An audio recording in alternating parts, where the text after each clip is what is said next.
belajar meracik kopi dari mana?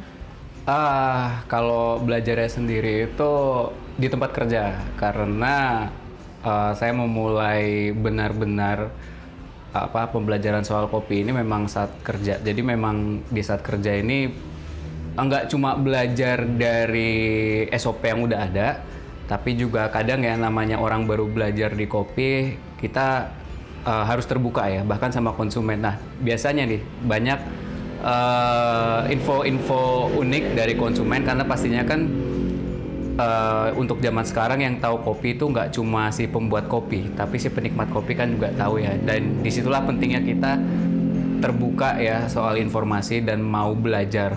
Jangan sampai menutup diri karena ngerasa kita yang nyeduh, terus kita ngerasa bisa. Nah di situ malah akhirnya kita jadi kurang berkembang ya karena nggak banyak belajar gitu. Jadi bisa dibilang belajar itu sambil kerja kalau saya. Apa yang membuat kakak tertarik untuk menjadi barista? Awalnya sih diajak temen ya pastinya ya. Kelihatan nggak menarik ya. Tapi di sini waktu itu kebetulan saat saya lulus dari kuliah, memang di sini ada keinginan tersendiri. Ketika saya lulus kuliah itu memang dari hati saya itu yang terpikir bukan kerja di kantoran, tapi memang ingin mencoba pekerjaan yang melayani. Jadi di situ entah kenapa yang terpikir di kepala itu justru pekerjaan seperti waiters dan sebagainya. Dan ternyata ajakan teman ini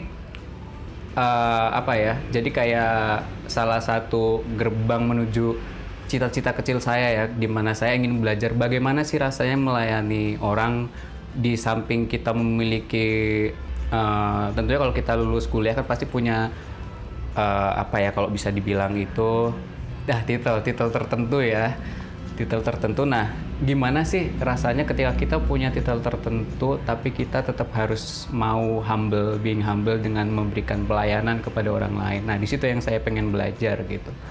Itu sih awalnya sampai akhirnya saya justru tercebur terlalu dalam ya akhirnya menyelam sekalian gitu. Teknik yang paling susah dalam meracik kopi dan kenapa alasannya? Kalau mau ngomongin susah, mungkin bisa dikata semua bisa jadi susah ketika kita nggak nyoba ya. Tapi setelah saya coba, mungkin dibilang sukar atau susah nggak juga. Cuma memang masing-masing seduhan itu punya karakteristiknya masing-masing. Dan mungkin di sinilah yang akhirnya kita perlu bisa membiasakan diri ya. Contohnya, ada satu jenis seduhan yaitu pour over yang kita seduh dengan menuang.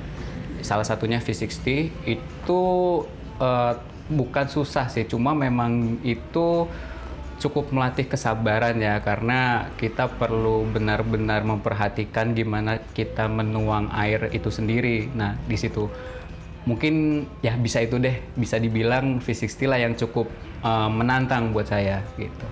Kalau diberi kesempatan untuk belajar lebih jauh, ingin mempelajari apa soal kopi? Kalau soal kopi sendiri tentunya banyak ya sebenarnya. Cuma karena saya juga suka alam, jadi saya ingin belajar gimana sih cara membudidaya pohon kopi itu sendiri.